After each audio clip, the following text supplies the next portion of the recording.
Okay, I'm going to give a very brief, I'm going to be as brief as I can because I love theories of play. I think that they're fascinating. So I'm going to be as brief as I can to overview what we're doing here in Module 2. So we start by reading Huizinga, and it's pronounced Huizinga. Basically, the foundational scholar in play studies, one of the first scholars, and this is where you really start to see some pushback immediately, the first scholar to take play seriously.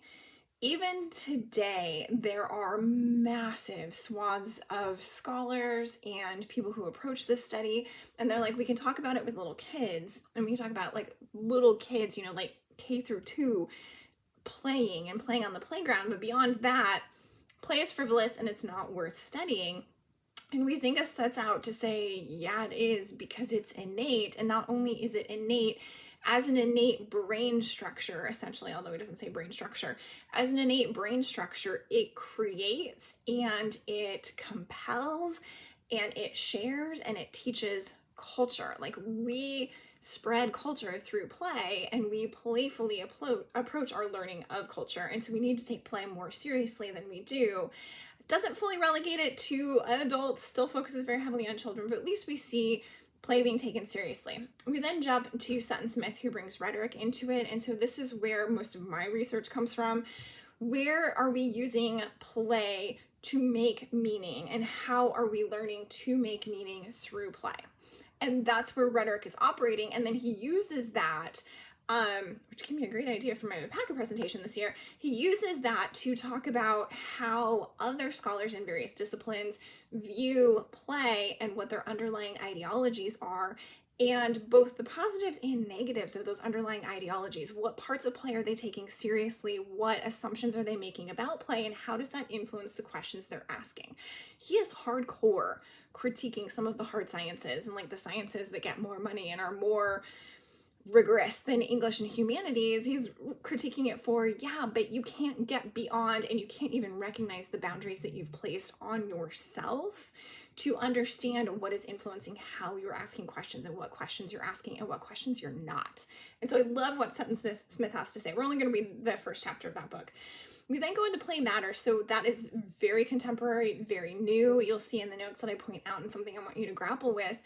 MIT Press, like MIT Press has an entire publication chain on play and playful thinking. Why? And it's still not taken seriously. And you'll see some of my notes where I get a little ranty. That's so powerful. And I think that's so important for us to discuss and for us to sit with. MIT is taking it seriously within this one specific chain of publications, but a large part of scholarship and a large number of scholars don't take it seriously. And sometimes I do get pushback even from my peers on campus, because play is the theory I have a tendency to go to and play is the theory I have a tendency to use.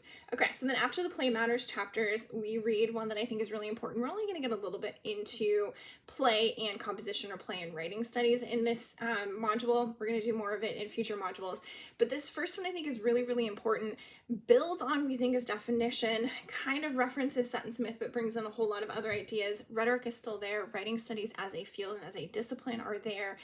And gets in what are the ethics of requiring play. So you'll notice in Huizinga's definitions, one of the foundational principles is that play is voluntary. We have to choose to play. Otherwise, the brain structure stuff that's going on is not necessarily play. And so if we look at something like gamification, which we're really not going to talk about in this class, gamification in a lot of cases is not voluntarily played.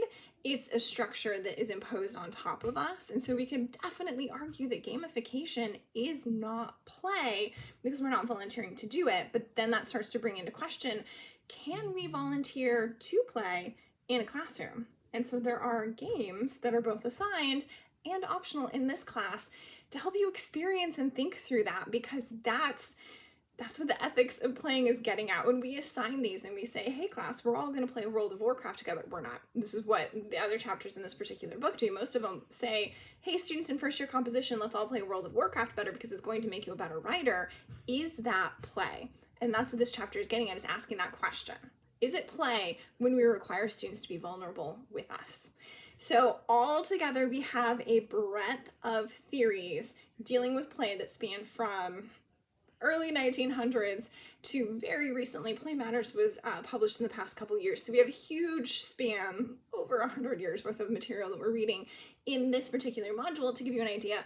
What is it that people are talking about? How are they talking about it? And then where are some of these major questions? And what are the directions of some of the major research? So that when you see what we're going to do with composition studies, or you see what other people have done with writing studies, you can ask additional questions. Well, what else could we do? What else could this look like? How else could this be applied? Because you have this particular foundation. Okay, if you have any questions, send me a note on Tumblr, send me an email, ask when we have our face-to-face meeting, or send me an email and we can set up a one-on-one Zoom. I will see you online.